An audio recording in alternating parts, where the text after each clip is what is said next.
but make sure you're getting a daily dose of positive.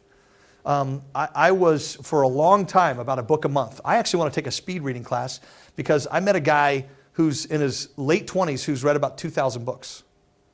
And I'm actually going out to California and going to be spending some time with him. He was a world record holder. He's in his late 20s. Incredible story. His name's Andrew Chang. If you look him up on Facebook, Andrew's incredible.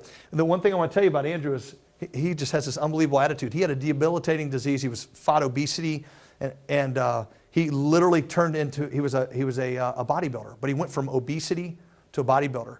And he had this incredible defect that he lost the whole left side of his body, lost all the feeling and usage. He was basically paralyzed for, I think, a year and a half or 2 years of his life. And now this guy goes around teaching kids. It's called the 4-hour school week. I mean, he teaches kids how they literally can be straight A's and do everything they want to do in like 4 hours. But it's just ramping up your high performance. But one thing I met about this Andrew is we've now seen him at 4 or 5 conferences. I mean, this guy just has the most incredible attitude. When you hear about his past and you hear about the disease he had and you hear about it's like, dang, it would be tough to do that. But haven't you sometimes found people that they have this unbelievable story and they always have this great attitude?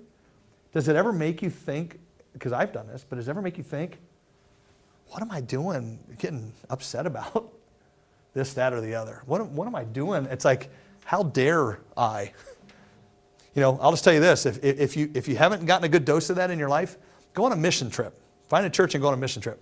I went to Argentina. I took Mariah. Mariah's in the back. She's 19. I took her on her 13th birthday. And on her 13th birthday and my 40th birthday, we were in the greatest poverty that I've ever been in my entire life. We were 2 hours off a paved highway just outside of Buenos Aires, but 2 hours outside of BA. No paved road.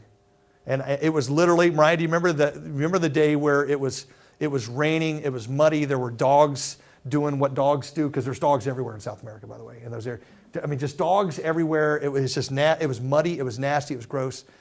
And we were just looking around, and it was the greatest poverty that we'd been in, we'd ever seen. And that was one of the reasons I took her, is I wanted her to see that.